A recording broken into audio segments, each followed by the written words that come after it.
Buenas tardes. Les quiero dar la más cordial bienvenida a esta conferencia llamada México, el mundo y tu empresa, el poder de la espiritualidad en los negocios. Y quiero agradecerles a todos su presencia, tanto presencial como por Zoom, así como también la disposición a nuestros conferencistas y también grandes amigos y personalidades, al doctor Mauricio Mechulán, internacionalista, profesor, conferencista, analista en medios de comunicación, autor y consultor, así como también a su hermano, el licenciado Jaime Mechulán, presidente de Versalicing, agencia de licencias enfocada a la representación de marcas nacionales e internacionales, de estilo de vida, corporativas, arte y celebridades, donde funge como especialista en manejo de marcas y licencias con más de 40 años de experiencia. Especialista en estudios de espiritualidad en los negocios, y así, con mucho agrado, los dejo en presencia de nuestros invitados y sean todos bienvenidos. Muchas gracias.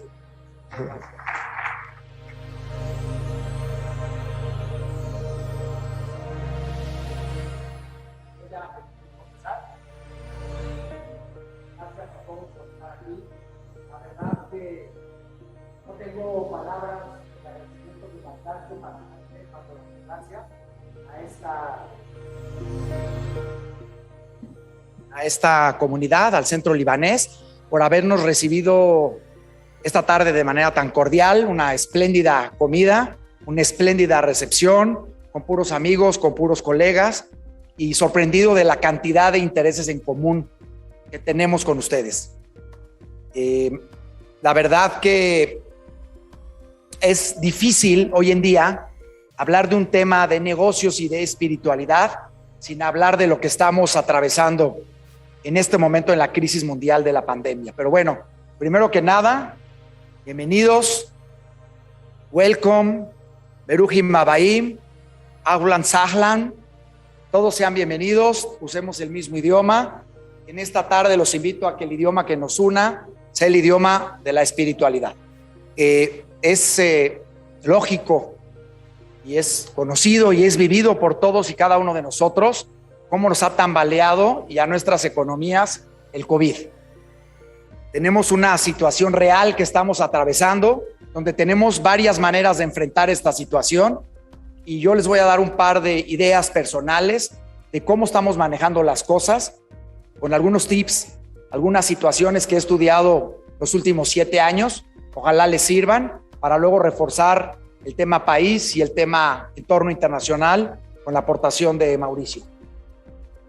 El COVID, pues miren, nos ha afectado a todos, sin importar si eres de una creencia, de otra creencia, si eres rico, si eres pobre. Yo creo que es una pandemia que ha afectado a todos, unos más y unos menos, pero nadie se ha salvado de ser afectado por esta pandemia. Ningún grupo social se ha visto inmune, ningún grupo social se ha salvado de tener afectaciones de esta pandemia que estamos atravesando, que seguimos atravesando, tal vez con un poquito más de aceptación a coexistir con este virus, pero aceptando que el virus está y estará por un buen rato, a pesar de las vacunas y a pesar de todo lo que tengamos que hacer para sobrepasar esta situación. Por supuesto que esta pandemia nos ha afectado a todos de manera mental, emocional, espiritual. Nos hemos visto afectados, dañados, sin saber mucho, o sea, viviendo más bien con miedo, sin saber qué nos depara el futuro, a nosotros, a nuestras familias, a nuestros hijos, a nuestros negocios. Pero como una vela no puede arder sin fuego, los hombres no pueden vivir sin espiritualidad. Yo he estudiado a través de los últimos años el tema de la espiritualidad en los negocios. Mucho se ha hablado de la espiritualidad, pero a veces no sabemos ni siquiera lo que es ser espiritualidad.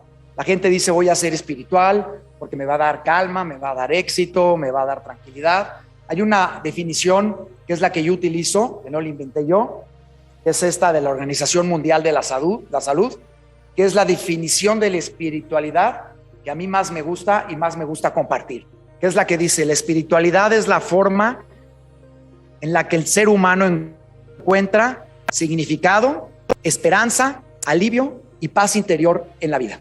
La pregunta que yo les invito a hacernos aquí, compartiendo este foro con mucha gente de negocios: ¿hay empatía o hay convivencia entre la espiritualidad y los negocios? El que lo dude, pues lo invito a que hagamos el debate. Yo soy un convencido de que sí, no lo inventé yo, lo inventaron nuestros antepasados de la Biblia desde hace más de 4,000 años. Aquí hay un libro que les invito. Business Secrets from the Bible. Todo de la parte espiritual en los negocios aparece en la Biblia, un libro que existe hace miles de años y nos da varios tips de cómo operar nuestros negocios basados en la espiritualidad. Yo tuve la suerte de tomar un curso en Harvard, en Boston, en la Universidad de Harvard, y gran sorpresa me tuve cuando un catedrático católico irlandés nos dio una cátedra de la espiritualidad en los negocios. Adopté su proyecto y lo traje a México y estoy sorprendido, doy muchas consultorías al respecto y estoy sorprendido de los grandes resultados en los negocios de la gente que aplica principios de la Biblia o secretos de la Biblia para la prosperidad de las empresas. Durante la pandemia, pues nos surgió el miedo, las certezas se fueron a la basura, lo que teníamos planeado pues no sirvió para nada. Aquella famosa frase de que el hombre propone y Dios dispone, pues ahora sí que nos quedó como anillo al dedo a todos los empresarios los últimos 18, 20 meses. Teníamos planes, hacíamos propuestas de negocios, de familia, de viajes, y pues Dios dispuso y todo se fue a la basura. Grandes expectativas no pudieron llevarse a cabo, grandes empresas fracasaron. Tenemos casos de empresas que no hubieras ni imaginado que se iban a ir al fracaso. Aquí podemos ver algunos ejemplos de empresas pues que nada más no pudieron sobrevivir a la pandemia. Sin embargo, y parte de la misión de esta plática que les vamos a dar Mauricio y yo, es una transmisión de optimismo y de positivismo, porque definitivamente sí hay oportunidades a pesar de la pandemia. Hay gente que ha sabido encontrar las oportunidades. El ser humano quiere seguir consumiendo, el ser humano quiere seguir viajando, quiere seguir viviendo, buscando la felicidad, lo cual abre la oportunidad a que nuestras empresas prosperen y por ende pues seguir generando empleos y seguir ayudando a la economía del país. Miren, no es que sea muy seguidor de Amazon, pero es un gran ejemplo de que hay empresas que sí han adquirido gran prosperidad durante la pandemia. Pongo a Amazon como un ejemplo de lo que ha pasado con el comercio electrónico, como un gran ejemplo de empresas que no nada más sobrevivieron a la pandemia, sino que han tenido números de expansión enormes. Hay decenas de casos de empresas que encontraron la manera de adaptarse a la nueva manera de vivir, al nuevo comportamiento del ser humano y llevando a cabo esas oportunidades, están creciendo y están prosperando. Sí nos estamos encontrando con empresas que definitivamente están cerrando, pero hay muchas empresas que sí están pudiendo prosperar. Yo creo que hay dos elementos claves que nos pueden llevar a la prosperidad personal, familiar y empresarial. El primero de ellos es la actitud. Soy un firme creyente que la actitud manda. La actitud que tome el ser humano ante cualquier desafío es la que va a regir tu futuro. ¿Qué entendemos por actitud? La manera en la que tienes para enfrentar una situación.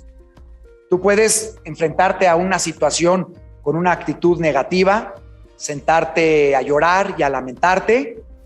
Tristemente, lo más probable es que el resultado sea negativo.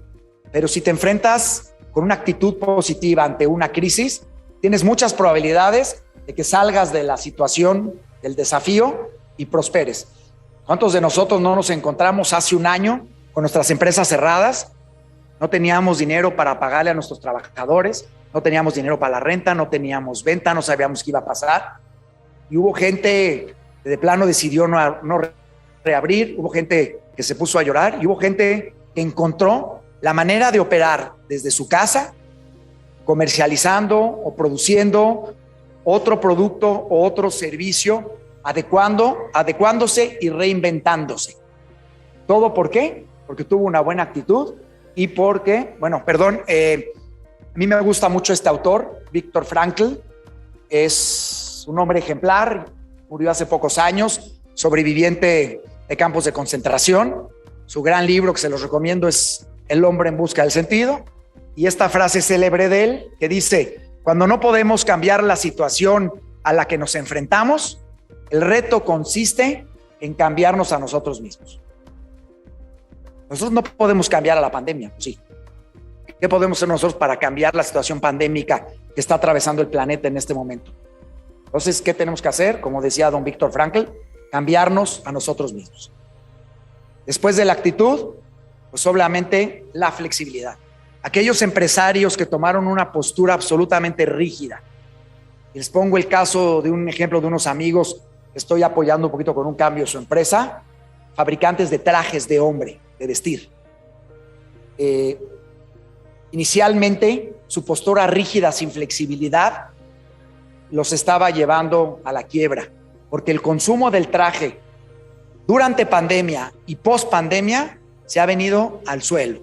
Hablamos de caídas de ventas hasta de un 90%. Entonces, estos empresarios de una gran empresa de trajes tenían dos opciones: o irse a la quiebra, despedir a 500 trabajadores que quedaban sin empleo, una empresa de 50 años de existencia, o ser flexibles. ¿Y qué hicieron? Migraron todo su proceso de manufactura hacia lo que se usa hoy en día más que el traje. Hablamos de prendas de vestir específicamente. ¿Qué se usa hoy más que el traje? Sí, señor, bravo. Me gusta el foro, la dinámica. Pijamas, ropa de casa, como la quieras llamar. Loungewear, activewear, pijamas, prendas de punto, etcétera, etcétera. Claro. Imagínate la flexibilidad que tuvo que tener este elefante blanco, fabricantes de trajes, para migrar su manufactura hacia pijamas, prendas de casa, ropa activa, ropa lounge, etcétera, etcétera. Y hoy, a un año de distancia, ¿qué creen que le está pasando a esta empresa? Pues, por lo menos está sobreviviendo exitosamente, con el afán de que mañana regrese el traje. ¿Y qué crees que les puede pasar? Jugar en la doble cancha. ¿Por qué? Ya le aprendieron al negocio de los nuevos productos, y si el traje regresa de manera parcial, pues van a estar jugando en la doble cancha. Y este es un buen ejemplo donde estos empresarios tuvieron actitud positiva y fueron flexibles. Algo que sí les quiero decir: mucha gente me dice que para que eso suceda tiene que haber un cambio generacional. ¿Y qué creen? No es cierto. Empresarios de 60 a 65 años de edad pueden ser de buena actitud y flexibles. Y jóvenes emprendedores de 30 años de edad pueden ser de mala actitud y no flexibles. La edad es una barrera mental que todos nos ponemos. Yo los invito a que erradiquen la barrera de la edad en torno a tener buena actitud y en torno a ser flexibles. Porque uno puede alcanzar la buena actitud y la flexibilidad y el adaptamiento al cambio sin importar si tienes 30, 40, 50, 60 o 70 años. Darwin decía: no es más fuerte ni el más inteligente ni el que sobrevive, sino aquel que se adapta a los cambios. Desde que existe la humanidad, el hombre se ha tenido que adaptar a los cambios. A nosotros nos tocó la pandemia, nos tocó a nuestra generación la pandemia. A nuestros padres y a nuestros abuelos les tocó otro tipo de pandemia. Les tocó la Primera Guerra Mundial, les tocó la Segunda Guerra Mundial, les tocó migrar de países. Todo mundo, todas las generaciones, desde tiempos bíblicos, han tenido que llevar a cabo adaptaciones al cambio. Yo creo que no ha habido una generación, desde hace 100 y 200 generaciones para atrás, que no hayan tenido que llevar a cabo adaptaciones al cambio. Charles Darwin lo dijo y es un hecho. Va a ser flexible y va a triunfar el que se pueda adaptar al cambio. Para resumir un poco, digo, a reserva de que luego podamos ahondar más en los temas, podemos hacer pláticas más privadas, se las ofrecemos con mucho gusto, pero para resumir un poco, les quiero hablar de 10 actitudes espirituales prácticas, como 10 consejos prácticos que recomiendo llevar a cabo en estos tiempos. Tiempos difíciles para nuestro país, tiempos difíciles para la economía mundial.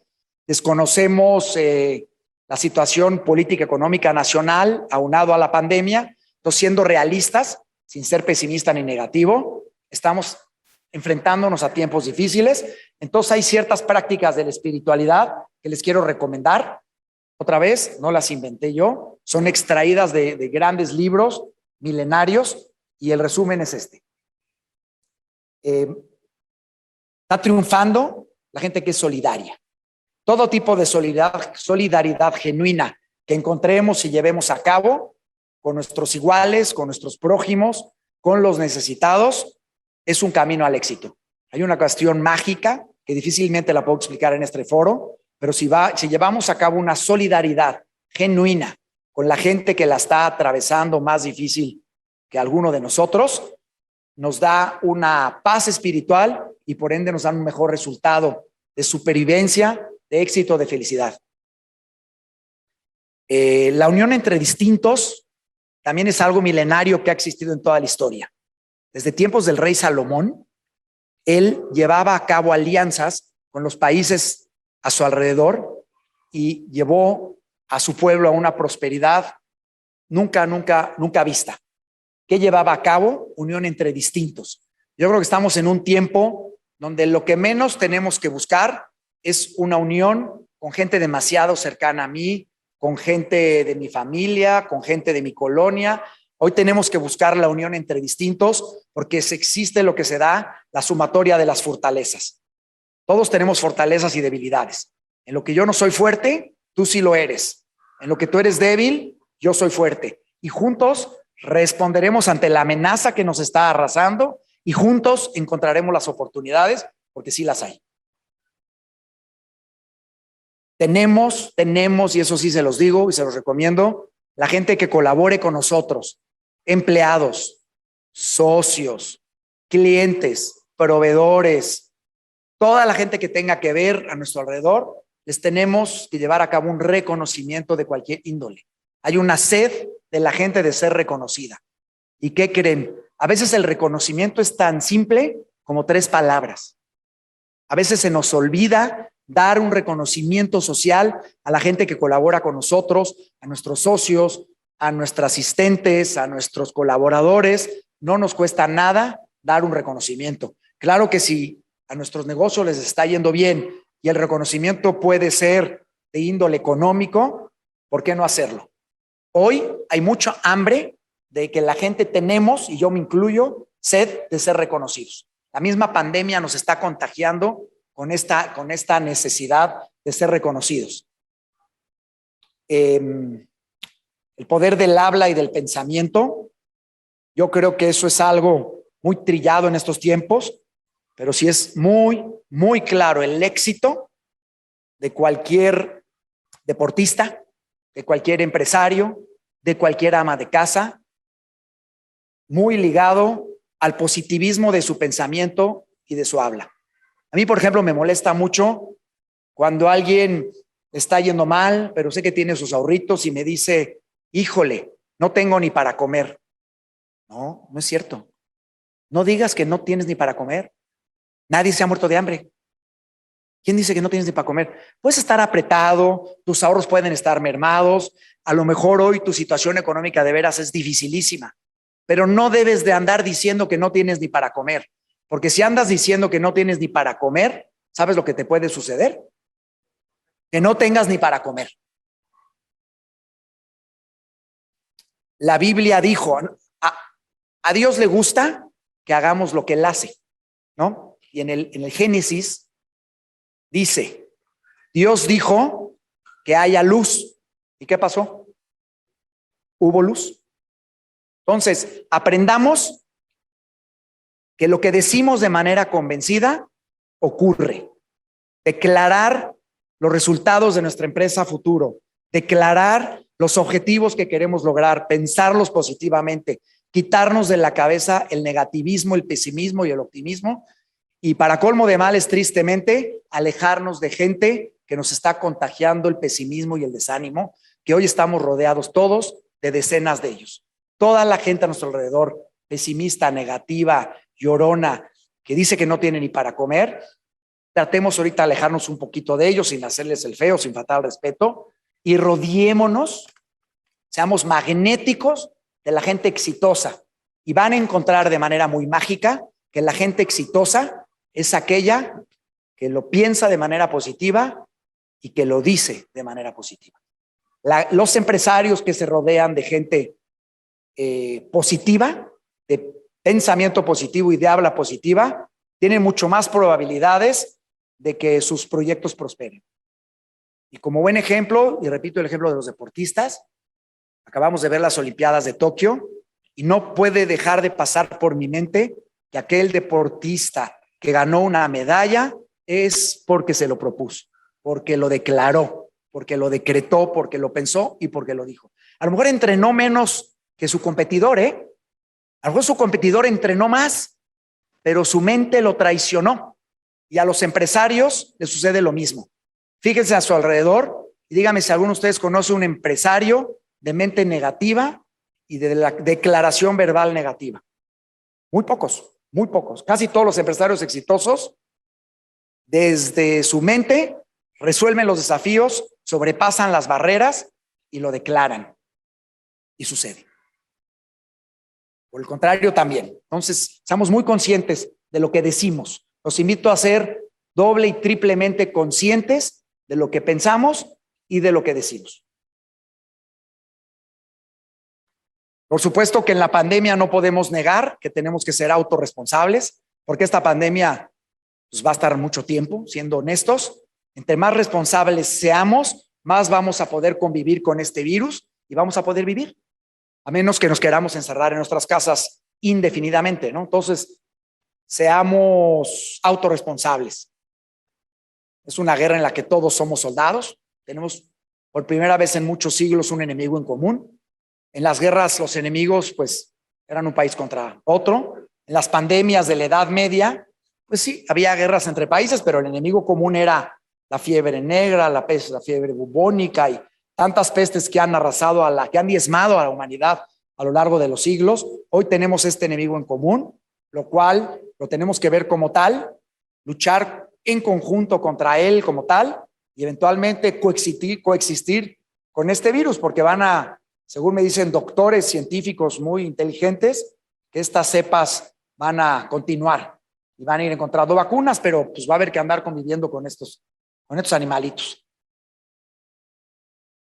Tenemos que tener respuestas muy ágiles, ser menos burócratas. Normalmente las decisiones en las empresas se esperaban a la junta mensual del consejo para ver qué hacemos, pero a lo mejor de aquí a un mes el negocio ya no aguantó.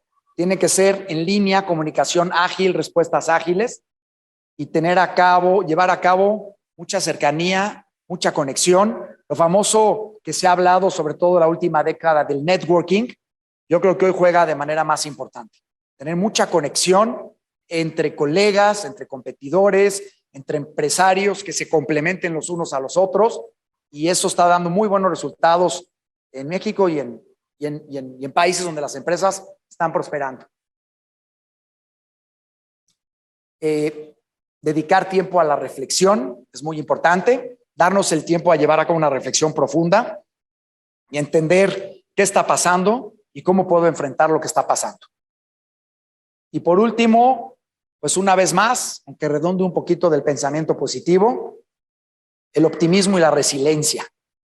La resiliencia es la manera que tengo para enfrentar los problemas o las situaciones difíciles. Tristemente, un ejemplo que hay que usarlo, no me gusta, pero cuando tenemos el fallecimiento de un ser querido, hay gente que se le muere un ser querido y se encierra toda la vida en su casa. hay gente que lleva a cabo su luto y se decide a salir adelante. Es lo que se conoce como resiliencia. ¿Cómo enfrentamos mental, física y espiritualmente a las crisis? Y mi consejo no va a ser más allá del optimismo. Vivimos en un hermoso país, tiene miles de oportunidades, un país que nos ha recibido muy bien, un país en el que los que tenemos la fortuna de generar empleos tenemos una gran responsabilidad. Lo que menos tenemos que hacer es mochar el sueldo a nuestros trabajadores. Yo me opongo a esas políticas, porque los empresarios que han mochado el sueldo a los trabajadores, ¿saben lo que les ha sucedido? Se han hundido más. Aquellos empresarios que tuvieron la inteligencia de tomar ahorros o de tomar de donde pudieron y pagar sueldos completos a sus trabajadores, ¿saben lo que les está pasando a sus empresas? Están resurgiendo. He analizado decenas de casos y tristemente hay un común denominador. Los que pagaron medio sueldo el año pasado se están hundiendo más. Y los que pagaron sueldos completos, bonos, premios, reconocimientos, están saliendo adelante. Transmites optimismo, transmites buen ánimo, transmites buen resultado, reconoces a la gente y sí, aceptar que vivimos en un extraordinario país con muchos problemas como los hay en otros países. Yo creo que muchos de los aquí presentes no nos vamos a ir de aquí. Aquí estamos, hay que echarle ganas, hay que reconstruir este país, hay que seguir generando empleos y vamos a salir adelante. Muchas gracias. Si quieren, yo acá. Primero que nada, muchas gracias también, igual que mi hermano, es un honor y un placer estar aquí con ustedes. Gracias por esta invitación. Lo que decía del traje no es falso, ¿eh? Es la primera vez en 1 año y medio que desempolvé este traje, de verdad. Dije porque sentí que pues aquí iban a estar todos de traje, entonces dije, creo que era adecuado desempolvarlo. Yo feliz de la vida hubiera venido aquí con mi pijama o con algún otro tipo de active wear, como le dice Jaime. Active wear, ¿no? Un journal jeans y una t-shirt. Así he dado todas las conferencias, se los prometo, en los últimos meses. Mi visión tiene que ver, o sea, la idea es conectar un poco lo que dice Jaime desde una visión un poco más global, un poco más panorámica, entendiendo que importa lo que sucede aquí, importa también lo que sucede en otros niveles, de una forma íntimamente conectada. Entonces, vamos a tratar en unos minutos de hablar de 3 factores esenciales que están sucediendo en este momento, que han sucedido a lo largo del último año en el mundo, y vamos a tratar de conectar un poco, de hacer algunos puntos de conexión con esta parte que tiene que ver con la actitud y la actividad local de las personas. Pensemos primero en la definición de lo que es globalidad, ahora sí en serio. Segundo, en el conflicto o los conflictos que ha propiciado la situación que estamos viviendo. Y tercero, la cooperación y colaboración que requiere el mundo que estamos viviendo. Pues permítanme empezar por lo primero. El tema de las interconexiones de todo con todo es uno de los temas que yo más abordo desde mis clases hasta pláticas y conferencias generales. Y yo siempre, porque una de las preguntas que nos hacen siempre en medios de comunicación es, ¿qué tiene que ver eso con México? A ver, Mauricio, explica bien a la audiencia por qué nos tiene que importar lo que está pasando en Siria. ¿Por qué nos tiene que importar lo que está pasando en Afganistán? O sea, al final, pues a mí lo que me importa es lo que está pasando en mi país y con mi economía, ¿no? ¿Y qué tiene que ver? Entonces es un tema fundamental que tenemos mucho tiempo abordando. Déjenme darles nada más 2 ejemplos simples. Uno de ellos, ¿tenemos o no tenemos una preocupación con la seguridad o con la inseguridad que lamentablemente tenemos que padecer en este país? Esa inseguridad se debe en buena medida al crimen organizado. Pero ¿saben qué? El crimen organizado no es un fenómeno local, es un fenómeno global, es un fenómeno transnacional. Piensen solo en el tráfico de drogas. El tráfico de drogas, sí hay tráfico local, por supuesto, pero el tráfico de drogas como negocio es un tráfico transnacional. atraviesa las fronteras. El negocio, honestamente, no es que está aquí a la vuelta de la esquina. El negocio está al norte de nuestra frontera. La gran oferta de droga está al sur de nuestra frontera. Nuestro país entra al mundo del narcotráfico precisamente porque existe la posibilidad de importar y exportar el producto. Aunado con el tráfico de drogas está tráfico de armas. ¿Ustedes con qué armas creen que se combate?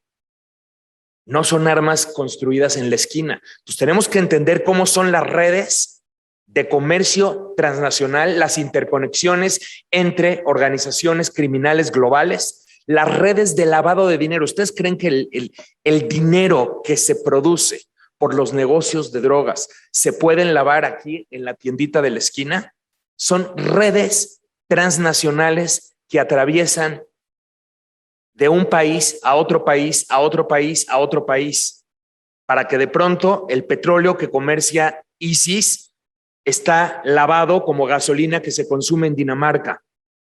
Y para poder haber llegado a Dinamarca, tuvo que haber pasado una serie de países. Es un fenómeno global, por lo tanto, es imposible de combatir exclusivamente de manera local. Podemos y tenemos que hacer toda nuestra tarea en combate a la corrupción, en fortalecimiento institucional, en lucha en contra de la desigualdad, pero no basta. Si no combatimos también la corrupción transnacional, si no combatimos también el tráfico de armas internacional, si no combatimos también las redes de lavado transnacionales. ¿Y eso qué significa? Que no podemos solos. Tenemos que entender que formamos parte de una comunidad internacional que necesita abordar de manera coordinada este tipo de problemas. Ahora mismo sucede la situación en Afganistán y la primera pregunta es, ¿qué tiene que ver esto con México? Yo a veces digo, bueno, pues sí, o sea, hay que aclararlo, pero hay veces que de verdad hay cosas tan evidentes que están enormemente a la vista. En Afganistán, por ejemplo, tenemos una red de crimen organizado brutal. Los talibanes no son solo una organización insurgente y una organización terrorista, son también narcotraficantes y son también expertos en crimen organizado transnacional que tiene interconexiones con nuestras organizaciones criminales transnacionales, solo empezando por ahí. Esto sin mencionar las afectaciones económicas que todo esto puede generar. Piensen solamente en las olas de refugiados y cómo los refugiados van migrando de un país a otro, huyendo de la violencia y todas las implicaciones políticas que esto está teniendo. O véanlo desde este otro punto de vista. Si los sucesos de Afganistán golpean al Partido Demócrata, porque esto está teniendo ya una afectación política en el Partido Demócrata, por lo pronto tenemos elecciones intermedias en Estados Unidos el año que entra y por lo tanto puede ser que el Congreso ahora sea dominado por republicanos debido a las fallas políticas cometidas en este momento. Si tenemos un Congreso dominado por republicanos, esto ya tiene ciertos impactos. Algunos dirán, tal vez son a favor, tal vez son en contra, pero no estamos exentos. Y si esto además afecta la carrera presidencial y Donald Trump, que está otra vez recuperando poder, lo sabe, sabe sacar provecho de la circunstancia actual, en unos años tenemos a Donald Trump de vuelta. A algunas personas tal vez eso les gustará, a otras personas tal vez no les gustará, pero no se puede decir que México no sale impactado de sucesos que aparentemente se encuentran lejanos. Piensen ustedes, si de verdad lo que está sucediendo en Afganistán tiene un impacto al terrorismo internacional, eso dicta la política migratoria en Estados Unidos, política que nos afecta a nosotros. Ustedes saben cómo nació el monstruo burocrático llamado Departamento de Homeland Security en Estados Unidos. Nace precisamente por sucesos que se originan en Afganistán. Y ese Departamento de Homeland Security tiene un impacto cotidiano sobre millones de mexicanos y centroamericanos que migran otra vez. Ustedes pueden estar a favor o pueden estar en contra de las políticas implementadas por parte de las autoridades migratorias en Estados Unidos. Lo que no pueden decir es que no impacta. O sea, no es que estemos así como libres, ¿no? Y bueno, digo, tenemos la pandemia. Ahora sí que para muestra basta un botón, algo que aparentemente surge en un país muy lejano como China, de pronto se nos convierte en una situación que termina afectando a nuestras familias, termina afectando a nuestras empresas, termina afectando a nuestras comunidades, termina impactando en un elemento como es la desigualdad a nivel global y, en este caso, la desigualdad en México, y no sé si ustedes han visto datos al respecto, la desigualdad está altísimamente correlacionada con la violencia. Entre más desigualdad hay en una sociedad, más crimen violento se comete. Esto lo documenta el Banco Mundial desde el año 2000 y del año 2000 en adelante tenemos alrededor de 60 estudios que lo corroboran en distintas partes del globo. A mayor desigualdad, mayor violencia. Entonces, decíamos que nos interesa reducir la inseguridad que existe. Para ello, tenemos que reducir la desigualdad. No es la única cosa que tenemos que hacer muchas más, pero sí tenemos que reducir la desigualdad. Pues una situación que se origina en China y que se traslada rápidamente a distintas partes del globo nos está impactando en términos de desigualdad y por lo tanto nos está impactando en términos de seguridad, lo veamos o no los veamos. Por lo tanto, tenemos que entender cuáles son las implicaciones de esta globalidad y de este elemento de cómo lo de México impacta al mundo y lo que ocurre en el mundo impacta a México y tenemos que tomar cartas en el asunto. A eso voy inmediato. Entonces, ¿qué hemos visto como fenómenos? Como producto de la pandemia, hemos visto dos fenómenos paralelos. Y aquí voy a tratar de preguntarles cuál de esos dos es el que quisiéramos ver prosperar. El primero de ellos es un incremento en la potencialidad de conflictos existentes en distintas partes del mundo, desde conflictos locales hasta conflictos transnacionales o internacionales. Es una realidad. La pandemia va produciendo otra serie de situaciones, porque una situación sanitaria se traslada rápidamente al área económica, al área política, al área de todo lo que tiene que ver con psicología social. Entonces, si ciertos gobiernos ya tenían problemas, ahora tienen más problemas porque las economías están colapsadas y porque reciben menos impuestos y porque hay menos para repartir, lo que significa que hay menos posibilidades para resolver problemas.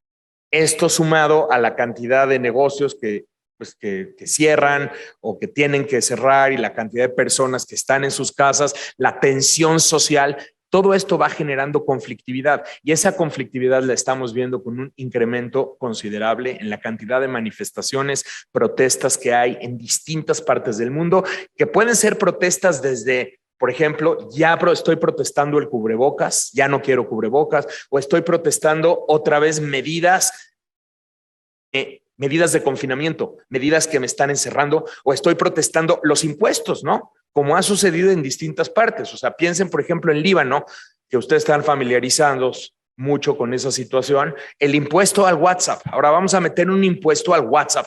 ¿Por qué? Porque ya no saben a qué ponerle impuesto, porque necesitan recursos los gobiernos y esto va a incentivar manifestaciones. Líbano es tristemente uno de los países que más lo ha vivido, pero tenemos también casos en América Latina. O sea, vean Colombia. Colombia tiene la necesidad de establecer una reforma fiscal para poder compensar las pérdidas del gobierno de la pandemia y esto genera una conflictividad social muy importante. Al mismo tiempo vemos que grupos criminales han tomado provecho de la situación y han también utilizado el espacio para incrementar su actividad criminal, no se diga de grupos terroristas. Hemos visto, por ejemplo, no sé, de pronto ven una rama de ISIS ubicada en Mozambique y toma pedazos enteros del país, generando disrupciones a la mayor inversión de gas de todo África, con Total de Francia. Estas cosas se han incrementado y también esto genera conflictos políticos y genera conflictos entre países. Déjenme ponerles nada más el caso de China y Estados Unidos. Estados Unidos, los primeros meses de la pandemia, el primer año, digamos, completo de la pandemia, está absolutamente en sí mismo. Estados Unidos no tenía cabeza para pensar en otra cosa porque estaba tan fuerte la situación que todo era una concentración en sí mismo, en sí mismo, en sí mismo. Y China lo que hizo es que tras los primeros meses de la pandemia pudo controlar los contagios a través de las medidas chinas. Pero eso es lo que hizo, encierros totales, en fin. Y por lo tanto, la cantidad de contagios en China no fue tanta. China rápidamente se dedicó a volver a producir y entendió lo que estaba sucediendo. Y entonces, en unas pocas semanas, más o menos hace como un año, entre junio y julio del año pasado, vimos una serie de medidas por parte de China seguidas. Por ejemplo, mandó submarinos y aviones a rodear Taiwán. Al mismo tiempo, implementó una ley de seguridad nueva para Hong Kong, que está siendo una de las cosas más tremendas, porque China ya prácticamente toma el control de Hong Kong. Bueno, siempre lo ha controlado, pero digamos que se merma la semiautonomía que tenía Hong Kong. Al mismo tiempo, China manda a tropas y empieza a haber conflictos entre China y la India. Al mismo tiempo, China manda a unos aviones a sobrevolar las islas Senkaku o Diaoyu, que se encuentran cerca de Japón y que Japón reclama como suyas. Todo esto al mismo tiempo. Y esto, pues naturalmente genera, o no genera, sino que incentiva un conflicto mayor con Estados Unidos. Entonces, de su lado, pues Donald Trump empieza a llamar a el virus chino y dice: China fue el origen de toda la pandemia, me voy a salir de la Organización Mundial de la Salud porque está tomada por China, y empezamos a ver este tipo de conductas que dañan la solidaridad internacional. Ok, entonces esos son ejemplos de conflicto que hemos visto en el último año y medio, desatados o catalizados por la pandemia. La buena noticia es que al mismo tiempo hemos visto también otra actitud. Primero, a nivel sociedad civil, hemos visto una cantidad sin precedentes de iniciativas de la sociedad civil para solidarizarse con sus comunidades, solidarizarse con la gente, y ustedes no tienen idea la cantidad el tamaño de creatividad que han implementado estas organizaciones de la sociedad civil para flexibilizarse, como decía Jaime, readaptar o reconfigurar sus funciones y encontrarse con otros a nivel internacional a través de Internet, a través de Zoom, a través de redes sociales, para tratar de colaborar y ayudar. Entonces, tienen ese caso de la sociedad civil. Y luego esta parte internacional. O sea, hemos visto un rebote que no quisiéramos ver desaparecer. Hubo un rebote que tuvo obviamente un buen empujón gracias a la victoria de Biden, pero no es solamente Biden, sino estamos hablando de una concientización global de la necesidad de coordinarnos bastante más de lo que hemos hecho. Hay cosas que hemos aprendido y hay cosas que no hemos aprendido. Entre las que hemos aprendido están esta necesidad de juntarnos los distintos países, los distintos gobiernos, las organizaciones institucionales e internacionales, y tratar de dar soluciones coordinadas y colaborativas a problemas que así lo requieren, como por ejemplo la pandemia. Efectivamente, no estamos donde quisiéramos, pero hemos caminado mucho. Si ustedes me preguntaran esto mismo hace un año, yo estaba mucho más pesimista. Estados Unidos reingresa al Acuerdo Climático de París. No hay forma de que combatamos el cambio climático si no se hace de manera multilateral y de manera cooperativa, entendiendo la necesidad de implementar negociaciones eficaces y que puedan prosperar. Y créanme, vean lo que está pasando con el planeta este verano. Nada más echen un vistazo a las noticias por si alguien duda del cambio climático y de la necesidad de tomar acción inmediata al respecto. Y no se puede sin Estados Unidos, y peor, no se puede sin Estados Unidos y China cooperando, no peleándose en el Pacífico, sino cooperando para tratar de salvar el planeta. No se puede. Entonces, hay una buena noticia: Estados Unidos reingresa al Acuerdo Climático de París. Estados Unidos reingresa a la Organización Mundial de la Salud, porque sí, efectivamente, China ha ido ocupando los vacíos que deja Estados Unidos. Pero para poder volver a llenar los vacíos, pues Estados Unidos tiene que volver a participar en estas organizaciones internacionales. Y la solución no es criticarlos desde fuera. Cuando los estudiantes me preguntan, ahora mismo estábamos haciendo un live acerca de Afganistán y me preguntaba la chica que me entrevistó, que es un ex estudiante, me dice, oye, ¿y la ONU realmente puede hacer algo en Afganistán? Y le digo, lo primero que les respondo yo siempre es que la ONU no es un agente externo. ¿Quién forma la ONU? La ONU está compuesta ¿de quién? La ONU está compuesta de los países que la conforman. Por ejemplo, México en este momento forma parte del Consejo de Seguridad de Naciones Unidas, que es el órgano que toma las decisiones de Naciones Unidas. Entonces, cuando me dicen, ¿qué puede hacer la ONU? Aquí la pregunta no es qué puede hacer la ONU, es qué podemos hacer nosotros dentro de la ONU. ¿Qué puede hacer México dentro de ese órgano ejecutivo? Porque el ejecutivo de la ONU no es el secretario general. El secretario general es una figura mucho más administrativa, no tiene capacidad de toma de decisiones. Las decisiones las adopta el Consejo de Seguridad, del cual México forma parte. Entonces, no es qué tiene que hacer la ONU, es qué tenemos que hacer nosotros como un país responsable de lo que está pasando a nivel internacional y cómo podemos nosotros hacer que nuestro gobierno tome responsabilidad por lo que está pasando en el planeta si de verdad queremos impulsar nuestra propia agenda y nuestros propios intereses y combatir de manera eficaz al terrorismo internacional y en este caso al crimen organizado internacional. ¿Cómo podemos contribuir a ello? Si pensamos que la mejor política externa es la política interna, entonces no estamos entendiendo las interconexiones de las que les estoy hablando. México es una de las 15 economías más grandes del planeta y México necesita jugar un rol importante dentro de este multilateralismo. Además, ya lo hemos hecho. México ha sido un líder global en temas como el desarme nuclear, por ejemplo, en temas como el derecho del mar y la regulación de esa anarquía gigante que se llama mar.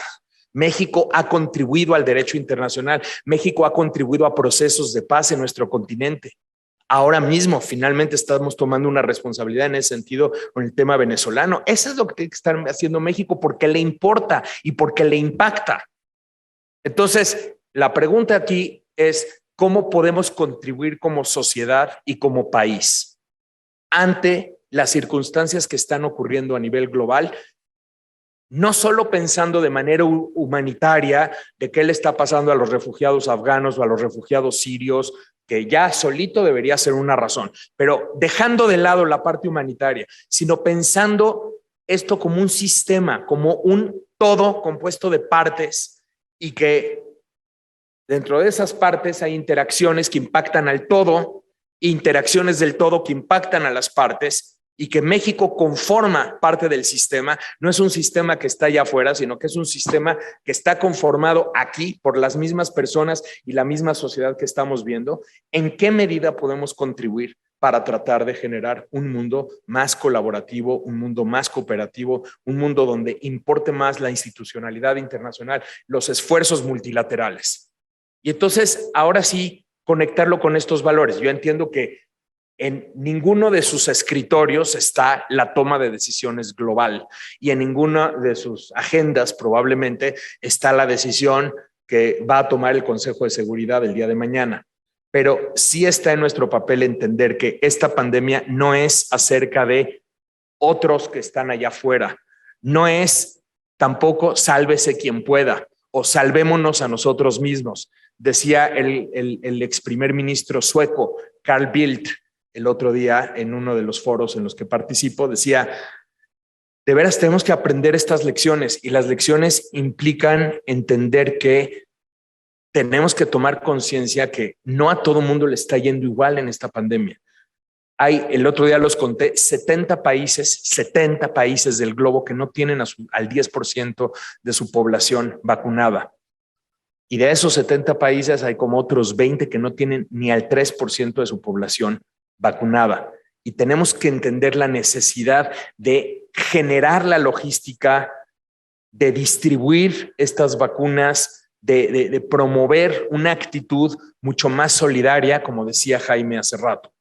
Y entonces está esta solidaridad internacional, pero está también la solidaridad a nivel social y está la solidaridad a nivel personal. Y en ese sentido, Si yo me voy a poner el cubrebocas, no es para protegerme a mí mismo, es para proteger a los demás. Si yo me voy a vacunar, no es para protegerme a mí mismo, que también de paso, sino para tratar de proteger a las otras personas, porque mientras menos contagios tengamos, más vamos a tratar de proteger. Si yo puedo quedarme en casa en ciertos momentos, me voy a quedar en casa para proteger a los demás. En fin, o sea, es no pensar en cómo yo curarme o cómo yo salvarme o cómo yo egoístamente sacarme adelante a mí mismo y a mi familia, sino tratar de pensar un poco más solidariamente, pensar más con los otros, pensar más con el país. Y sí, como dice Jaime, México tiene un chorro de problemas, también tenemos un chorro de oportunidades y lo que tenemos que ser es agentes de cambio para tratar de sacar provecho de esas oportunidades y tratar de ayudar en lo que esté en nuestras manos para corregir todo lo mal que tenemos en México y en el planeta. Muchísimas gracias y dejamos el espacio para preguntas. Gracias. Pues aquí, amablemente, Mauricio y Jaime nos invitan a tener preguntas, cuestionamientos, dudas que tengan, al que quiera participar. Incluso no veo a Lili, pero nos checas también por las preguntas que se pudieran dar por ahí, ¿no? ¿Sale? Si alguien quiere preguntar. ¿Algo acerca de estos temas u otros? Yo sí tengo una pregunta, pero no quería ser el primero.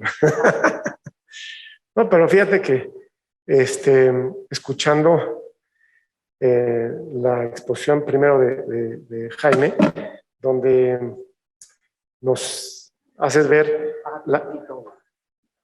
aquí está, nos haces ver la necesidad de transformarnos.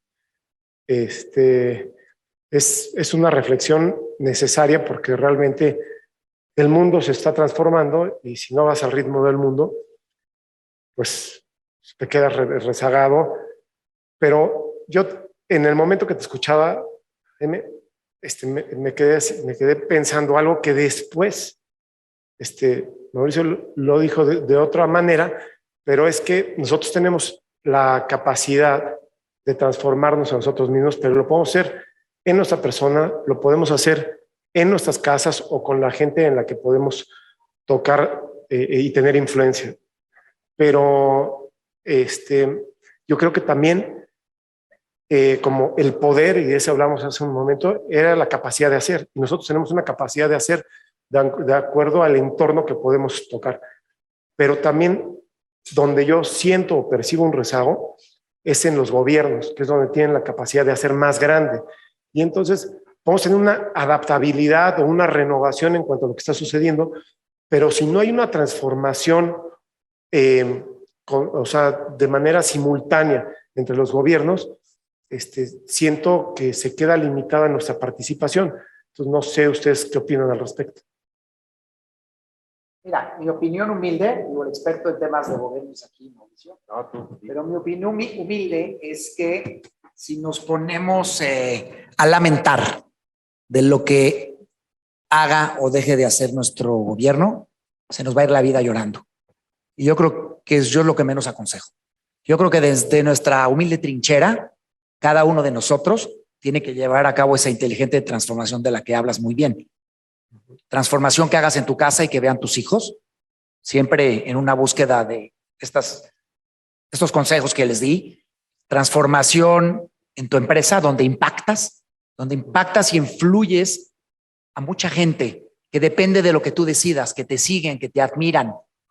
Si tú te dedicas en tu empresa a lamentarte de algo, no es que no lo puedas hacer, yo sé que sí podemos hacer para que nuestros gobiernos hagan más cosas, 100% lo coincido.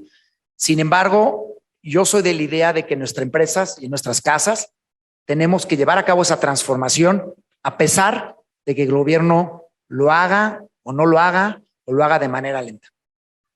Hay otros foros que tendremos que hacer como grupo para influenciar a que el gobierno también haga su chamba y lleve a cabo su proceso de transformación. Pero mientras eso se da, que puede pasar mucho tiempo, nosotros hoy mismo en la noche llegando a la casa, tenemos que tener una plática con nuestros hijos y decirles qué están haciendo o qué recomendamos hacer como familia para esa transformación y mañana al llegar a la oficina, lo mismo, a pesar del gobierno.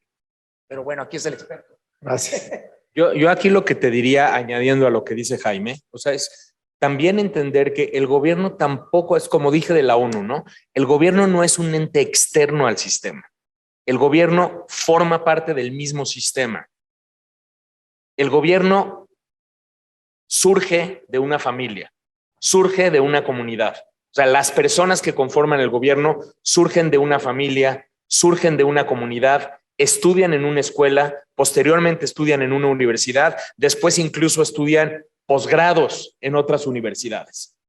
¿En dónde estamos fallando de todo ese proceso?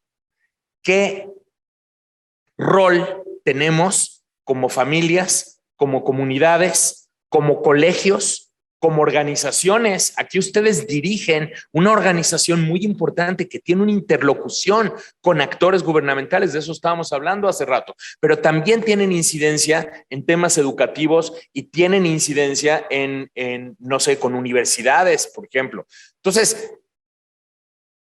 si yo en este momento tengo una responsabilidad en el colegio de donde formo parte o donde forma parte mi familia o en la universidad en donde doy clases, y como universidad tenemos una responsabilidad con nuestros estudiantes, tenemos que reconocer en dónde están nuestras fallas y qué es lo que no estamos haciendo para romper los lazos. Y luego están las acciones que tomamos ya de manera personal o individual para tratar de generar una incidencia colectiva en donde podemos. O sea, a mí me queda claro que no es posible una persona cambiar un sistema. Lo que tenemos que hacer es juntarnos, como dice mi colega Mauricio Merino, que fundó una organización que se llama Nosotros. Esa es la organización. Y tienen una agenda, bueno, formo parte tiene una agenda de 8 puntos muy específicos, como por ejemplo, medicamentos, abasto de medicamentos. Y están dale y duro con el abasto de medicamentos. Y otro tipo de cosas. Entonces, como dice Mauricio Merino, en bola, con activismo, con participación, con solidaridad y empezar a demandar y empezar a exigir para ir implementando medidas de transparencia, medidas anticorrupción. Tengo el honor y el privilegio de juntarme con gente que ha dedicado su vida incansablemente a la lucha anticorrupción, por ejemplo, y que paso a pasito ha dado algunas luchas efectivas en el país. No ha hecho todo lo que tenía que hacer, seguramente no, pero algunas cosas se han hecho y eso está conformado por ciudadanas y ciudadanos como tú y como yo. Entonces, no minimicemos nuestra capacidad de acción desde nuestras distintas esferas. Insisto, no tiene que ser así como a nivel impacto directo con el gobierno. Puede ser desde la escuela, puede ser desde la casa, puede ser desde la comunidad, en fin. Y eso es lo que va a terminar transformando el gobierno. El gobierno surge de nosotros mismos, no surge de Marte. O sea, el gobierno está incubado acá, aquí, entre nosotros. Ok. Pues, nada más quería, ¿se tiene que transformar la educación? Sin duda, es parte de. Tenemos que tener un impacto. ¿Pero dónde empieza la educación desde este punto de vista? En la casa, claro, en la casa.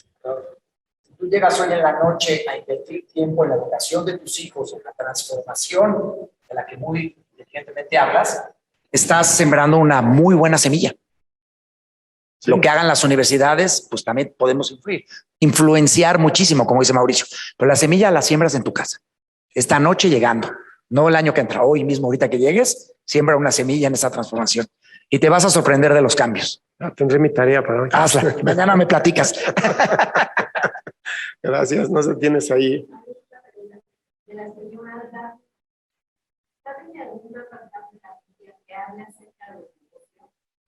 Sí. Muchísimos. Sí, muchísimos. La Biblia habla en distintos capítulos del deseo del Creador de que haya mucha unión entre sus hijos y que se ayuden mutuamente. Por ende, que prosperen y que diezmen y que ayuden con el fruto de lo que produzcan estas alianzas. Lo habla mucho en el Génesis. A lo largo de todo el Génesis lo habla cuando los hijos de Jacob se empiezan a aliar y empiezan a hacer comercio entre los pueblos semitas con los que se encuentran ahí en la tierra. Posteriormente, aunque no lo crean, siendo esclavos en Egipto, hicieron mucho trading interno, porque cuando salen de Egipto, salen multimillonarios. ¿Cómo pueden salir multimillonarios si eran esclavos? Yo les pregunto. Número 3, en el desierto, al ir conquistando los pueblos que se iban encontrando, conquistaban, llevaban el botín de guerra y lo comerciaban.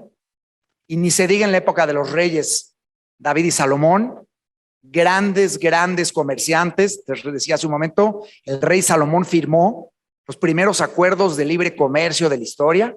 Tuvo 1000 esposas. ¿Por qué creen que tuvo 1000 esposas el rey Salomón? Porque quería tener 1000 socios comerciales. Yo pensé que porque tenía mucho dinero. También.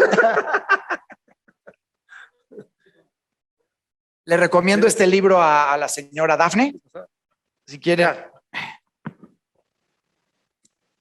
Business Secrets from the Bible. Hay 1000 capítulos aquí que ella puede leer de todo lo que ella pregunta. Pues muchas gracias por sus reflexiones de espiritualidad y globalidad. Y sí, a mí en estos días que el secretario Ebrard de Relaciones Exteriores puso a la disposición de los afganos la embajada de Irán para iniciar el proceso de asilo o de refugio para ciertas familias afganas, pues al menos pensé, y ahora que comentas la importancia de cualquier fenómeno mundial nos afecta, pues esta decisión del gobierno actual pues nos va a impactar seguramente con una nueva migración ahora a México. Creo que lo importante, al menos de esta decisión, que habría que ponerle requisitos, contextualizarla, en qué condiciones, cuántos. El gobierno francés abrió 200 lugares para 200 afganos, pero estaban vinculados al trabajo de la embajada francesa en Afganistán. Entonces, bueno, allí había un criterio y un límite, una medida, 200 visas. En el caso de México, pensé, bueno, quizá lo más importante de esta decisión de Brad es que al menos el presidente no reconozca al gobierno talibán, ¿no? Bueno, si eso le pone de entrada un freno a esa tentación, sería pues la gran ventaja de esta decisión. Pero sí, muy interesante ambas reflexiones y esto de la globalidad bajo este enfoque me parece muy interesante. Felicidades. Muchas gracias. Comentar esto. Somos muy sensibles, no en México, en el mundo, somos muy sensibles ante la inmigración extranjera. Tristemente, pues es parte de lo que alimenta corrientes políticas anti-inmigrantes que van desde la extrema izquierda hasta la extrema derecha, de los dos lados. En los dos extremos hay un sentimiento anti-inmigrante que fue muy exacerbado durante pues, todo el refugio de sirios durante los años 2014, 2015, 2016 en los grandes picos de Europa y que además no es el único, pero es uno de los factores que utiliza Donald Trump como haciendo una conexión entre lo que estaba pasando en Siria y Europa a lo que está pasando en Estados Unidos por la migración de latinoamericanos. Y entonces decía es que nuestras fronteras no están seguras, vamos a prohibir la entrada a todos los musulmanes porque nos generan inseguridad. Y luego decía que desde México se cuelan todos los criminales, los metía en un mismo saco, todos los criminales y terroristas, así decía, se cuelan desde México y por lo tanto necesitamos un muro y eso se vuelve como una campaña política muy importante de toda esta gente gritando build the wall, construye el muro porque tiene un eco importante en amplios sectores de la sociedad de Estados Unidos, de la misma forma como sucede en Europa. Pero México tampoco estamos exentos de eso. En mismo México, nosotros hicimos un proyecto, contribuimos, para ser exactos, a un proyecto que organizaron unos estudiantes para traer 30 refugiados sirios para estudiar en México, para concluir sus estudios en México que habían sido interrumpidos a raíz de la guerra civil en Siria. Y yo fui uno de los coordinadores desde pues, como adulto, ellos más jóvenes, con la Universidad Iberoamericana, les conseguimos 10 becas, etcétera, y ha sido un proyecto bien interesante. Luego, si lo encuentran, se llama Proyecto Habesha.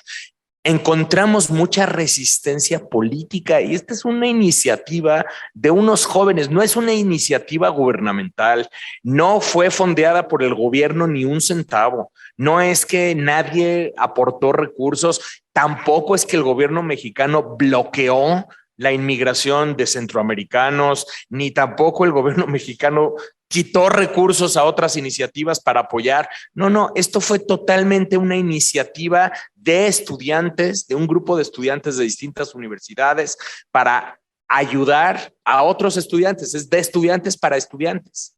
Y aún así hubo una resistencia política de ¿por qué ayudar a los sirios cuando en México tenemos tantos problemas? ¿Por qué vamos a recibir sirios si tenemos estos migrantes mexicanos? ¿Y por qué no mejor ayudas a los mexicanos? Y no sé, o sea, como además con esta mirada de no se puede hacer las dos cosas. Pareciera que, por ejemplo, hablábamos de Save the Children hace ratito. Save the Children tiene actividad importantísima en Siria o en Afganistán y también tiene actividad importantísima en México, porque su esfuerzo es así, un pensamiento global. Entonces, lamentablemente, cuando ocurren estas iniciativas de inmigración o de recibir inmigrantes, hay una resistencia muy sonada en distintas partes y nuestro país no es tampoco la excepción. Entonces, creo que ahí tenemos que educarnos mucho en actividades humanitarias, en actividades de solidaridad y tratar también de flexibilizar nuestra mente, porque hoy en día este proyecto que se llama Habesha está también ayudando a centroamericanos y está ayudando a mexicanos y está ayudando a sirios. Se puede hacer si hay la energía y si hay el empuje. No se trata de sino tratar de sumar, ¿no? ¿Tenemos alguna? Ya no. ¿Alguien tiene? Bueno, yo les quería preguntar, dar las gracias, muy interesante la verdad la conferencia por parte de los dos y un poco uniendo el tema de que tú hablas de espiritualidad en los negocios y tú del mundo globalizado. Yo creo que se ha perdido un poco cómo meter en la educación el tema de espiritualidad sin una filiación religiosa. Hay valores espirituales que son universales. Yo creo que mucho de lo que está pasando es que no se está incluyendo esa espiritualidad para la toma de decisiones, de que todos somos unos. El clima, a fin de cuentas, nos afecta a todos. O sea, las guerras nos afectan a todos. Y yo esa es la parte que siento que es como el reto actual, de que por un lado se quiere un Estado laico, pero que no se ha incluido esos valores universales y de espiritualidad para toma de decisiones. Entonces yo esa es la parte que a veces pregunto, por ejemplo, un organismo como la ONU, que obviamente dicen, es que hay que ayudar a los demás, pero nunca se menciona o se trata como que es políticamente incorrecto mencionar que a fin de cuentas el ser humano es espiritual, ha sido espiritual desde las cavernas, y sin embargo eso que ha sido tan importante y tan intrínseco en el crecimiento de los seres humanos, ahorita que tenemos un reto global de pandemia, de clima, de guerras, de migración, de políticas públicas, o sea, es muy difícil, ¿no? Entonces, ustedes como expertos, ¿cómo ven ese tema? Digamos, ligado un poco a lo que tú comentabas y tú que tienes un poco más amplio el panorama a nivel, digamos, internacional en estos retos. ¿Qué nos pudieran comentar? Muy buena pregunta.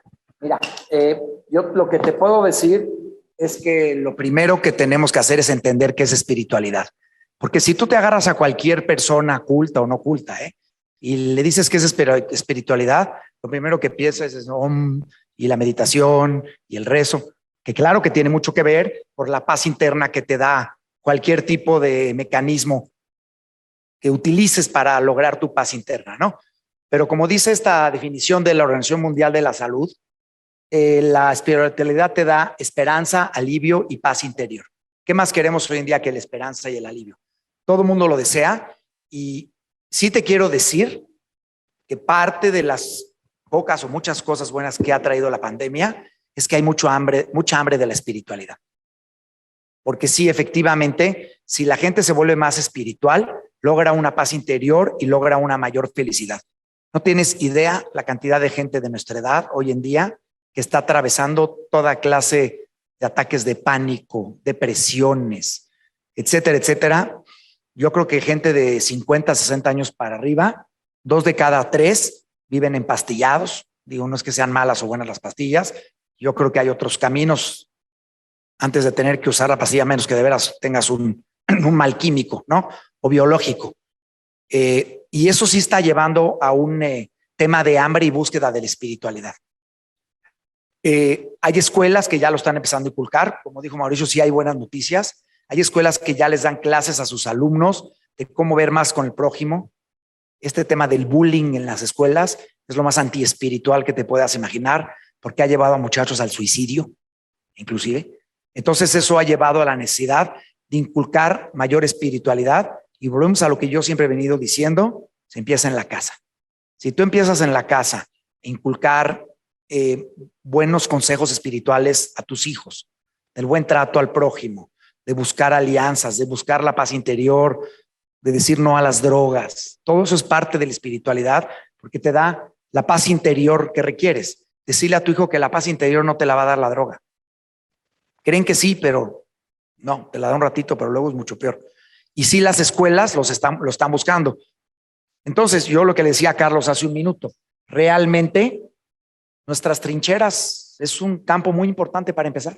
Tu casa, tu negocio, tu empresa, tus amigos. Hay muchos libros, hay muchas academias. Hoy hay muchas maneras de accesar a cómo inculcar la espiritualidad para la paz interna que todo mundo pedimos a gritos. No seamos mentirosos, todos hoy estamos deseosos de una paz interna. A veces no sabemos y nos encontramos a los 50 años de edad que no sabemos ni qué queremos en la vida, ni para qué estoy, ni si tengo una misión, y todo eso me marea, me ataranta y me hace vivir unos conflictos internos terribles que te pueden llevar a depresiones y otras cosas, ¿no? Pero hay muchísimos mecanismos hoy a través de los cuales podemos empezar a inculcar la espiritualidad en uno mismo, en la casa, en la escuela y en la empresa. Y bueno, en gobierno yo no sé qué está pasando. No, a ver, creo que la ONU está lejos de ser una organización perfecta. La ONU es lo mejor que se nos ha ocurrido hasta ahora, y definitivamente habría que cambiarle muchísimas cosas a la ONU, pero otra vez, no es que alguien va a venir de Marte y se las va a cambiar. O sea, la ONU tenemos que cambiarla como sociedad, y esas son las discusiones que tenemos que implementar dentro de nuestras aulas y con nuestros estudiantes, y todos estos modelos de Naciones Unidas que hacemos y demás. Hay que hacer muchas cosas con la ONU, pero esto que está citando, por ejemplo, Jaime, esta es la ONU. La Organización Mundial de la Salud forma parte del sistema de Naciones Unidas, y la Organización Mundial de la Salud tiene decenas y decenas de estudios acerca de cómo la espiritualidad y cómo el bienestar emocional y el bienestar espiritual de las personas está siendo impactado. Por ejemplo, ahorita mismo están ahí en la página de la Organización Mundial de la Salud, aunado con una serie de recomendaciones y con una serie de medidas que hay que implementar para tratar de ir impactando positivamente en ese bienestar emocional. Y el otro factor tiene que ver con lo otro que también platicamos en la mesa hace ratito. No estaban ustedes todos en la mesa, pero estábamos platicando acerca del respeto. La ONU tiene pues la Declaración Universal de los Derechos Humanos y tiene una serie de organismos para tratar de impulsar el respeto a los derechos de las otras personas, y eso es lo más universal que puede haber en términos de espiritualidad, porque ahí está, por ejemplo, la libertad, el respeto a la libertad de creencias de los seres humanos. Se ha encontrado que justamente los conflictos no es que proceden a raíz de una religión que promueve el conflicto, por ejemplo. No es así. Los conflictos ocurren cuando hay una falta de respeto a los derechos religiosos de las personas. Y si eso viene impulsado por los líderes religiosos, pues entonces el problema no es la religión, sino el problema es la falta de respeto a los derechos de las otras personas dentro de una determinada comunidad. Eso sí está altamente correlacionado con el conflicto. Entonces, aquí creo que lo que pueda hacer una organización internacional que tiene todo un sistema de organismos internacionales, o sea, la ONU está aquí y están todo el sistema de Naciones Unidas alrededor, como por ejemplo la Organización Mundial de la Salud, pues forma parte de lo que tendríamos que hacer como planeta para impulsar soluciones a las cosas que están mal con el mundo. Y tienen ahí, por ejemplo, la oficina de la ONU para las drogas, o sea, ONU Drogas, que se dedica exclusivamente a temas de drogas y tratar de hacer entender a los gobiernos la necesidad de políticas públicas para combatir adicciones y demás. En fin, hay muchísimas cosas por hacer. Sin duda, creo que hay que pensar en todo esto a nivel global y actuar de manera local, lo que está en nuestras manos y lo que nosotros podemos hacer a nuestro alrededor. Buenas noches. Antes que nada, agradecerles mucho a Jaime y a Mauricio y a los grupos que pudieron hacer posible talleres de este tipo. Creo que es muy valioso esta información, más de primera mano y en forma tan clara. De verdad, los felicito. Nos abren un panorama, nos dan una esperanza, pero sobre todo nos dan la posibilidad de saber que sí se puede, ¿no? Yo quisiera decir que hay varios puntos. Primero, el punto religioso. Se hace una pequeña acotación. En la parte de la Biblia hay una parte donde Dios le dice que lo prueben. Es justamente en el diezmo. Que lo reten. Dice, rétame, dame el 10% de lo que estás ganando y vas a ver cosas increíbles que van a pasar contigo.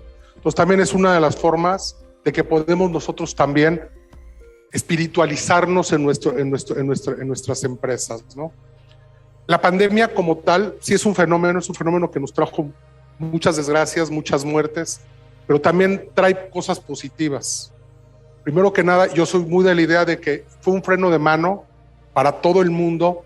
Siento que el mundo se nos está yendo de las manos. Necesitábamos estar en nuestras casas, necesitábamos estar un poco más en contacto con nuestras familias, necesitábamos empezar a valorar un poquito más nuestra salud, nuestra comunión de familia, pero también en nuestros negocios, también hacer cambios.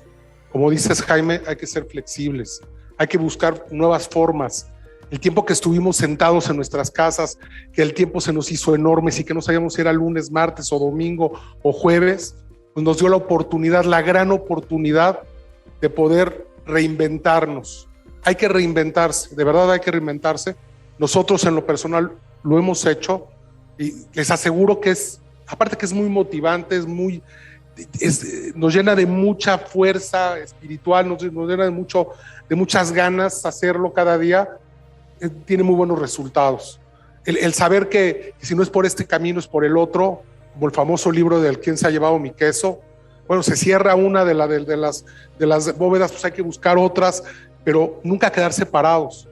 En esta pandemia, desgraciadamente, hubo gente que lloró y hoy otros que hacíamos los Kleenex para que la gente llorara y se limpiaran las lágrimas. Yo, la verdad, sí siento que hay que hacer alianzas. Creo que hay gente que está muy bien metida en el tema de venta. Unos son buenos para producir, otros son para vender. Se tienen que hacer esas alianzas. Creo que llegó el momento de dividir para multiplicar. Creo que es momento de no verse como todólogos. Creo que es un error muy grande verlo desde ese punto de vista. Y creo que para lo que uno es bueno, uno hay que tratar de trabajar. Y quien no tenga la otra parte con la que te complementes, hacer alianzas, como bien lo dijeron. Pero también hay una cosa que es bien importante y con lo que quisiera terminar, es con el tema del clima.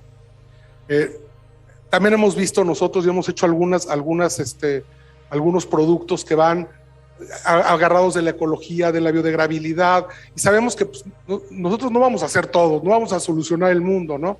Pero sí podemos ser la primera partecita, la primera piedrita que puede incentivar a otros más para poder seguir haciendo los mismos esfuerzos y nos podemos llevar unas verdaderas sorpresas muy, muy padres, la verdad. Entonces, exhortarlos a que cambien, los que no han cambiado, que cambien, que vean también sobre el tema climático, que vean lo de las alianzas comerciales, pero sobre todo que tengan mucha espiritualidad, que se apoyen mucho en cuestiones familiares y en amistosas. También la amistad también es uno de los vínculos que se fortalecieron mucho en este tiempo. Y bueno, pues concluyendo, nada más agradeciéndoles de verdad su participación de primerísimo nivel.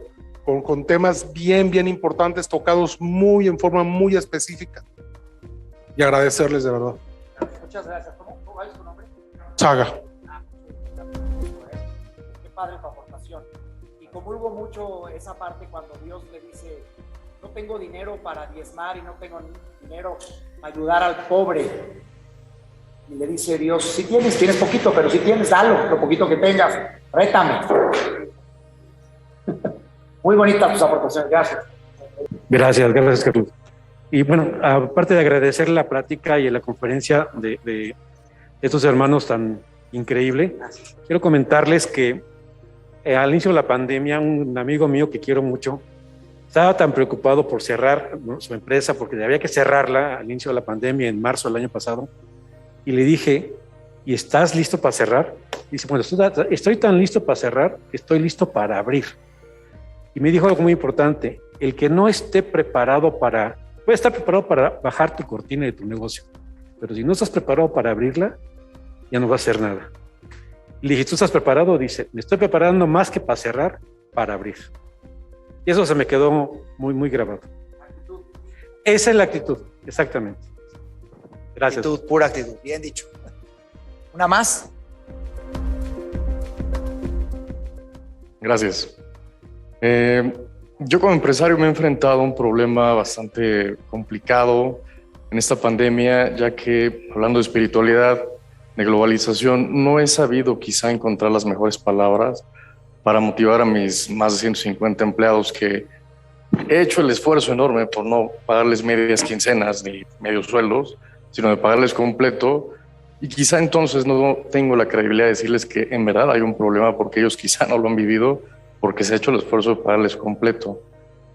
No obstante, cuando nos enfrentamos a que pues, son atrasos de clientes, recorte de presupuesto, o sea, realmente llega la quincena y no hay presupuesto para hacer un buen de cosas, ¿qué palabras podrían recomendarme? ¿Qué discurso podríamos darle al equipo de trabajo que conforman nuestras empresas para que también, si bien no vivan lo que vive un empresario, por lo menos tengan esa sensibilidad y esa, pues sí, esa comprensión de la situación que está viendo a nivel global? ¿Tú diriges tu empresa? Sí. Bueno, el primer consejo que te doy es que tú no eres el indicado para transmitir esa motivación que hoy requiere tu personal. Hay muchos asesores motivacionales buenísimos y hoy están en muy buen plan. Si estás apretado de presupuesto, no te preocupes, yo te ayudo a conseguir a alguien que se va a dedicar a hacer lo que hoy tú no estás preparado para hacer. Anímicamente tú no estás preparado, tú ya estás muy visto ante ellos, tú no estás preparado ni tú anímicamente, ni la transmisión que les des va a ser la ganadora. Yo te recomiendo que traigas un profesional de motivación, que los hay buenísimos y te puede ayudar más de lo que te imaginas. Y el tema de no poder pagar la quincena o la semana, y yo sé que es un tema que todos nos hemos enfrentado, y tomar el camino cómodo de mochar el sueldo a la mitad, les decía hace un rato que no le ha funcionado a nadie. Porque con eso, mira, si un buen trabajador que gana 10, 15 mil pesos, que de por sí es apretadísimo, y se lo bajas a 7, 8 mil, ¿tú crees que va a tener su cabeza en tu empresa? Entonces tienes que buscar la manera de que con los que te quedes, si te tienes que quedar con menos, ni modo, pero con los que te quedes, págales no bien, muy bien. Y eso, consíguete un buen motivador, y eso yo luego te ayudo, y eso te va a dar soluciones mágicas que no te puedes imaginar los resultados que vas a lograr. Lo vas a resolver. Gracias. Mucha suerte. Bueno, pues antes de cerrar, por supuesto, yo les quiero agradecer, pero al que le corresponde agradecer en esta ocasión y con muchos méritos es al presidente del Centro Libanés, al licenciado Michel Curi. Muchas gracias, querido Carlos. Yo me siento muy agradecido por este evento. Yo soy un ferviente admirador y trato de practicar mi espiritualidad a lo largo de algunos años para acá. Yo siempre creí que cuando tenía algún problema me acercaba yo más a Dios y Dios lo iba a resolver, cosa que no. Dios no me deja, pero mucho está en mí, en mi espiritualidad y cómo la practico. Eso me ha hecho ser una persona pues con una paz interior más prolongada dentro de las tormentas que mi cabeza hace, porque soy mi peor enemigo. Mi mente me boicotea muy duro. Hoy llego a casa, que es la casa de todos ustedes, y pienso en una transformación y en una mejora continua. Pero luego viene a mi mente el estado de confort. Y entonces es cuando digo, pues si aquí estoy bien, ¿para qué me muevo? Pero el hecho de no quererme mover es por miedo. Y el miedo es una ausencia de fe. Y esa fe es que no la tengo para mí, de lo que soy capaz. Cuando logro concebir todo esto y tener fe en mí y poder sumar ante los demás, es cuando viene un cambio en la humanidad, porque yo puse mi granito de arena para que ese cambio llegue a la ONU, por ejemplo. Quiero agradecerles, Mauricio, Jaime, por esta gran oportunidad que nos brindan de poder concebir un poco más allá de lo muchísimo que hay. Les agradezco a todos los presentes, a todos los que de manera virtual se conectaron. Y pues a mí me gustaría hacer un compromiso de que esto solo sea el principio de una gran plática. Y no quiero dejar pasar la oportunidad de agradecerle a mi queridísimo amigo, hermano y compañero de consejo, Carlos. Fuiste el precursor de que esto se diera. Muchas gracias. Pero gracias a ustedes y gracias, Jaime y Mauricio. Y la verdad es que Centro Libanés se engalana el día de hoy con estos dos. Y pues de manera formal, a nombre del Consejo Directivo, de mis compañeros de consejo, de todos los presentes, quiero entregarles un pequeñísimo detalle, de verdad, nada para lo que se merecen, y pues es buenísimo para la dieta. Y háganme favor de llevárselo a su mamá. Por favor, ya no va a ser foto. No, ya no foto.